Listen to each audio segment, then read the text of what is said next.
दोस्तों कुछ साल पहले जब अटाकामा डेजर्ट में खोजकर्ताओं की एक टीम जमीन की खुदाई कर रही थी, तब उसी दौरान उन्हें वहां से 6 इंच लंबा एक ऐसा कंकाल मिला जो देखने में बिल्कुल किसी एलियन की तरह लग रहा था।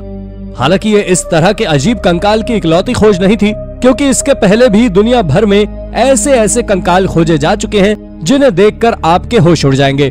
तो चलिए इसी के साथ शुरू करते हैं हमारी आज की interesting video. Number 10, Bulgarian brides. Germany के बावरिया नामक जगह पर आर्कियोलॉजिस्ट द्वारा कब्रों से कई लंबे स्कल बरामद किए गए, जिनके बारे में माना जाता है कि ये लोग बहुत दूर से इस क्षेत्र में आए होंगे। और जिस कब्र में इन स्कल्स की खोज की गई थी, वो कब्र कहीं और नहीं बल्कि किसानों की बस्तियों के पास ही मौजूद थी। वैज्ञानिकों के अनुसार इन छोटे समुदायों में मुख्य रूप से नीली आंखों, सुनहरे बालों और पीली त्वचा वाले लोग रहते थे।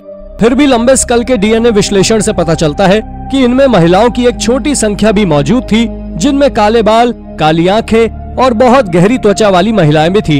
ऐसा माना जाता है कि ये विदेशी, जिनके स्कल स्थानीय लोगों की तुलना में काफी लंबे थे, वो बाद में रोमानिया और बुल्गारिया की संधि दुल्हन बन गई थी। और राजनीतिक गठबंधन के सुधार के लिए लंबे सिर वाली महिलाओं को बावेरियन समुदायों के नेताओं से शादी करने के लिए भेज दिया गया था। चौंका देने वाली बात यह है कि इन विशेष लंबे स्कल को 6 दक्षिणी जर्मन शहरों में नियमित स्कल्स के साथ खोजा गया था। बाद में वैज्ञानिकों ने कब्रों में सामान्य स्कल वाले लोगों के डीएनए को देखा, जो कि लंबे स्कल के डीएनए से काफी अलग थे।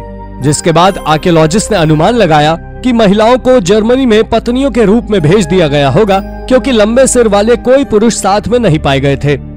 Number 9, पाराकस sculls. 1920s में जूलियो टेलो नामक एक पेरुवियन आर्कियोलॉजिस्ट ने पेरू के पाराकस रीजन में सैकड़ों ऐसे स्कल्स की खोज कर डाली, जिन्हें देखकर जूलियो टेलो समेत सभी दंग रह गए, क्योंकि इन स्कल्स का आकार इंसानों के स्कल से काफी अलग कोन शेप का था।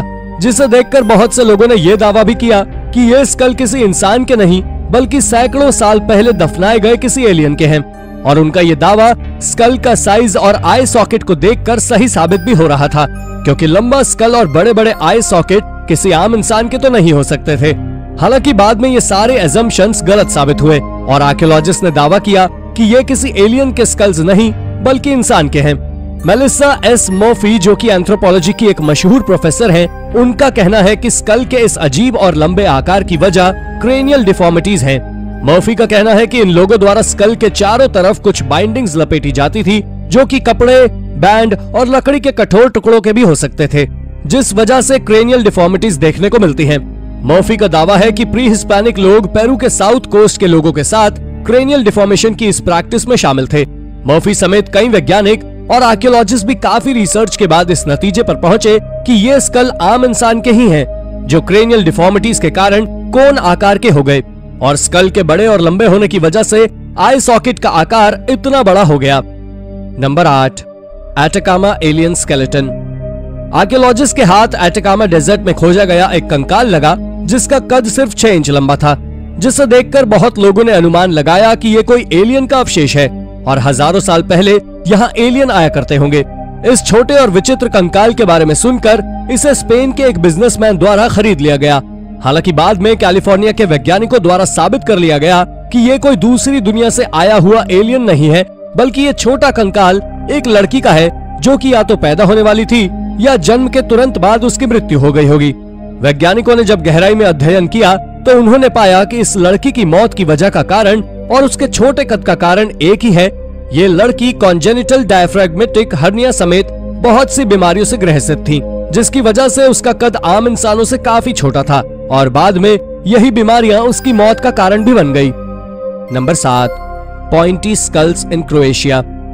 आर्कियोलॉजिस्ट द्वारा क्रोएशिया के पूर्व में मौजूद हर्मनोव वेनोग्रेड नामक स्थल पर हाल ही में खुदाई के दौरान 3 किशोर लड़कों के अवशेष खोजे गए, जिसमें से 2 लड़कों के सिर लंबे और नुकीले पाए गए। इस मामले की खोजकर्ता मारियो कोवेक ने उन लड़कों के डीएनए पर काफी अध्ययन किया और नतीजे पर पहुंची कि ये तीनों किशोर बालकों का एक दूसरे से कोई भी संबंध नहीं है और इन्हें देखकर ऐसा प्रतीत होता है कि ये तीनों दुनिया के अलग अलग कोने से आए हैं। हजारों साल पहले, लगभग 300 से 700 साल के बीच में, लोगों द्वारा आर्टिफिशियल क्रेनिशियल डिफॉर्मेशन तकनीक का इस्तेमाल किया जाता था, जिसमें ये प्राचीन माया से लेकर मंगोलिया के हूणों तक दुनिया भर की संस्कृतियों में पाया जाता था और ये अभी भी कुछ क्षेत्रों में बहुत हाल तक किया जा रहा था, जो कि बहुत ही ज्यादा विचित्र है। माना जाता है लोग अपने सिर को लंबा और नुकीला करके अपनी संस्कृति को दर्शाते थे। वैज्ञानिकों का मानना है कि जिस किशोर बालक का सिर लंबा नहीं था वो वेस्टर्न यूरेशिया से संबंध रखता होगा, और जिस बालक का सिर थोड़ा कम लंबा है वो पूर्व दिशा में स्थित किसी इलाके से संबंध रखने वाला होगा, जबकि बालक जिसका सिर बहुत लंबा है वो निश्चित ही पूर्व एशिया से संबंध रखने वाला होगा, यानी जापान या कोरिया का निवासी हुआ करता होगा। Number 6, the Mangbetu people. दोस्तों, एलोंगेटेड स्कल का उदाहरण सुनकर हमारे दिमाग में यही आता है कि ये संस्कृति और ये सिर को लंबा करने की परंपरा हजारों साल पहले ही हुआ करती होगी, पर मैं आपको बता दूं कि ये तकनीक लोगों द्वारा हाल ही में कुछ समय पहले तक ही की जा रही थी। सेंट्रल अफ्रीका के मैंगबेटू पीपल अपने लंबे कोन आकार के सिर के कारण सबसे अलग ही दिखते हैं, और ये मैंगबेटू पीपल जीता जागता सबूत है उन कंकाल या उन स्कल्स का जो आर्कियोलॉजिस्ट द्वारा मैक्सिको, चाइना और यूरोप से खोजे गए थे। मैंगबेटू पीपल साबित करते हैं कि आर्कियोलॉजिस्ट द्वारा खोजे गए स्कल किसी एलियन के नहीं बल्कि इंसानों के ही थे। मैंगबेटू पीपल के लिए अपने सिर का आकार लंबा करना एक सांस्कृतिक परंपरा थी, जिसमें बच्चे के पैदा होने के तुरंत बाद ही उसका सिर एक कपड़े से टाइट लपेट दिया जाता था, और ये कपड़े को तब तक सिर पर बांध के रखा जाता था जब तक उसका सिर मन मुताबिक आकार ना ले ले। इस प्रक्रिया में काफी साल लग जाते हैं। ये प्रथा 1950 के दशक तक समाप्त नहीं हुई। जब यूरोपीय लोग आए, बेल्जियम ने इन कांगों पर अधिकार कर लिया और इस प्रथा को बार्बरिक के रूप में देखा जाने लगा। उसके बाद सरकार ने इस प्रक्रिया को रोक दिया। Number 5, ancient Chinese skull reshaping. North China में मौजूद होटोमोगा साइट पर आर्कियोलॉजिस्ट द्वारा कुछ ऐसे स्कल्स खोजे गए जिनके बारे में जानकर आपके होश उड़ जाएंगे। आर्कियोलॉजिस्ट को एक रिसर्च के दौरान कुछ ऐसे बच्चों के स्कल्स मिले जिन्हें लोगों द्वारा अलग आकार दिया गया था।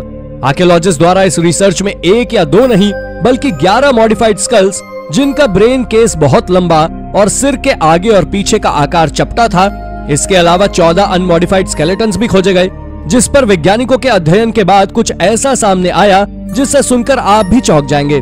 वैज्ञानिकों का कहना है कि उस समय के लोग हाल ही में पैदा हुए शिशु का सिर दोनों साइड से अपने हाथों से दबाया करते थे। इसके अलावा कई बार वो लकड़ी के बोर्ड और कपड़े का इस्तेमाल भी किया करते थे। आर्कियोलॉजिस्ट बताते हैं कि उन 11 कंकालों में 1 आदमी का कंकाल था, 4 कंकाल औरतों के थे, जबकि उसमें 6 कंकाल बच्चों के भी मौजूद थे। अब सबसे चौंका देने वाली बात यह है कि कुछ कंकाल के अवशेष 12,000 साल पुराने सेडिमेंट्री रॉक से खोजे गए, यानी ये क्रेनियल डिफॉर्मेशन की प्रक्रिया मानवता की शुरुआत से ही चली आ रही है। Number 4, deformed skulls in Hungary. Hungary में आर्कियोलॉजिस्ट द्वारा एक बहुत बड़ा कब्रिस्तान खोजा गया, जहां से उन्होंने 5वीं शताब्दी के समय रहने वाले लगभग 96 लोगों के कंकाल खोज निकाले, जिसमें से 51 कंकाल ऐसे थे जिनके स्कल लंबे थे। यही वजह है कि यह कब्रिस्तान सेंट्रल यूरोप में पाया जाने वाला सबसे बड़ा कब्रिस्तान था, क्योंकि यहाँ भिन्न प्रकार और आकार के स्कल मौजूद थे। दोस्तों, इस ग्रेवयार्ड की विशेषता ये थी कि यहाँ 3 पीढ़ियों के स्कल्स मौजूद थे, और ये 3 व्यक्ति भी अलग अलग समुदाय से संबंध रखने वाले थे। यहाँ दफन किए गए पहले लोग निश्चित रूप से रोमन थे, जिनकी कब्र के आसपास ईंट लगी हुई थी और उनकी कब्र काफी साफ सुथरी थी। दूसरे समुदाय के लोग रोमन्स के बाद दफनाए गए होंगे, जिनके स्कल बहुत लंबे आकार के थे। नंबर 3, द एलीट कोयागुआ। पेरू में मौजूद प्री इनका सोसाइटी से लिए गए 210 स्कल्स का वैज्ञानिकों द्वारा अध्ययन किया गया, जिसके बाद वैज्ञानिकों का कहना है कि क्रेनियल डिफॉर्मेशन में लंबा समय लगता है। आर्कियोलॉजिस्ट का कहना है कि इनका के आने से 300 साल पहले साउथ अमेरिका में मौजूद समाज के सबसे ज्यादा एलीट मेंबर्स का सिर आंसू की बूंद की आकार का हुआ करता था।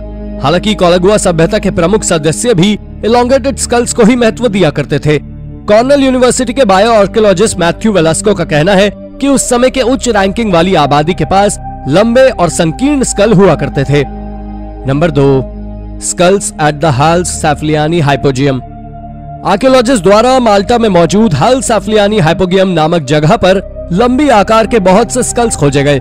हालांकि आप शायद ही जानते होंगे कि यह दुनिया का सबसे पुराना अंडरग्राउंड टेम्पल और नेक्रोपोलिस है, जो कि 5000 साल पहले बनाया गया था। दोस्तों, इस मंदिर में इन स्कल्स की खोज सन 1902 में हो चुकी थी, जबकि नेशनल ज्योग्राफी ने इसकी खबर 1920 में लोगों तक पहुंचाई।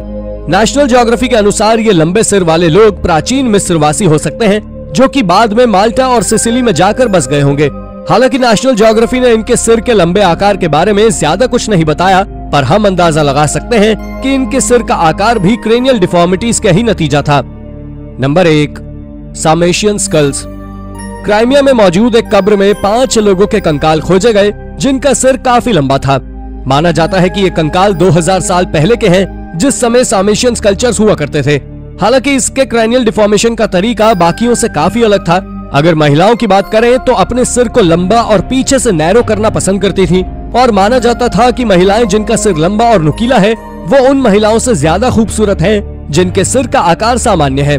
और अगर पुरुषों की बात करें तो माना जाता था कि मॉडिफाइड स्कल वाले पुरुष ज्यादा शक्तिशाली होते हैं। आर्कियोलॉजिस्ट का कहना है कि उनके द्वारा खोजी गई कब्र में सबसे ऊपर एक औरत है जो कि अपने चेस्ट पर एक बच्चे को लिए हुए है, और नीचे के 3 पुरुष हैं। हालांकि ये बता पाना बहुत मुश्किल है कि आखिर उनके साथ हुआ क्या था। ये किसी युद्ध में पीड़ित लोग हैं या फिर किसी बीमारी का शिकार। तो दोस्तों, ये थी हमारी एक और रोचक वीडियो।